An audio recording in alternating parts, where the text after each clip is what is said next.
Tor asks, what parts are blocking me from reacting automatically verbally when I feel my boundaries are crossed or I am uncomfortable in a social situation as opposed to waiting too long or until I process things?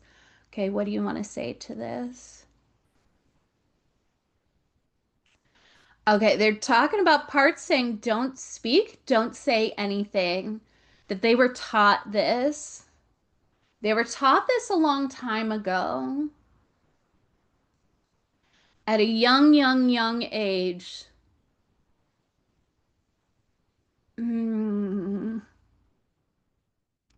like I'm getting a sense of quite young. I mean this feels like okay, I just asked them, is this pre-verbal? They said some is not. So it's right on that cusp of right around language development, it feels like. Yeah, they're saying yes. And again, don't speak, don't say anything. It's like this really strong emphasis on don't say anything. It is like keeping it shut. It is like this belief that keeping it completely shut and not saying anything is the safest option. They're saying the only option. The only option there is. And again, they're saying this is a belief that came in at a young age. And they're talking about how it built a foundation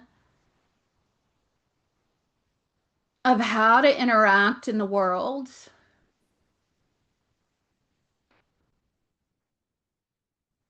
and what it means to be quiet, to not speak up when they show that I see a hand over the mouth. Okay, what do you want to say to this? What guidance do you have around this?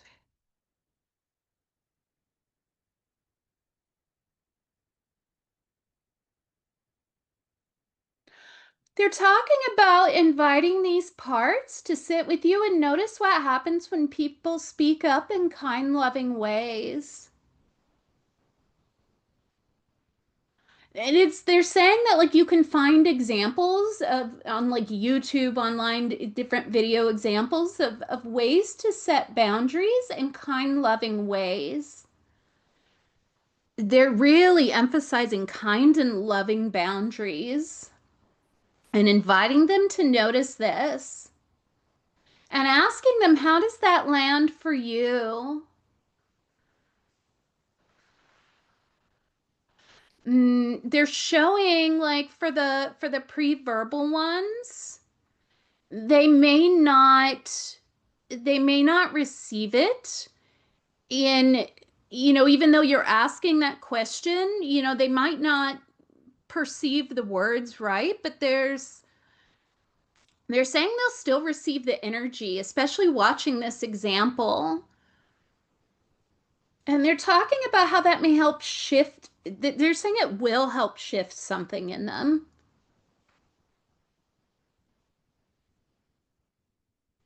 And again, they're really emphasizing kind, loving examples, kind, loving examples, kind, loving examples of boundaries being set, kind, loving boundaries. And they're saying that opens them up to possibility for these parts.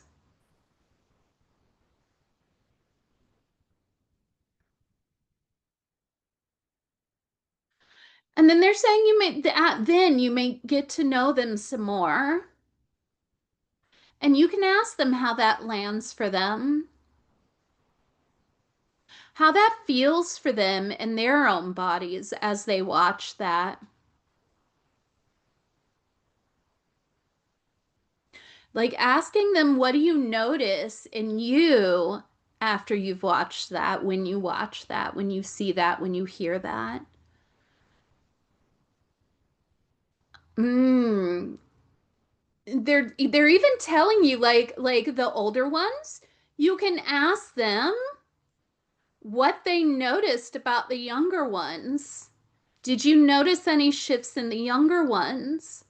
There's several parts around this, and they're all really concerned about it, and they all have really good reasons for being concerned about it.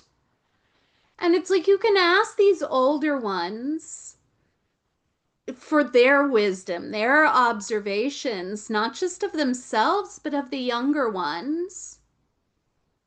They're saying like, what did you notice? And it's they're showing me like one of these older parts says that they noticed one of the younger ones kind of lit up in response to this, just lit up a little bit. And it's like having that older part notice that and that younger one, it shifts something in that part too.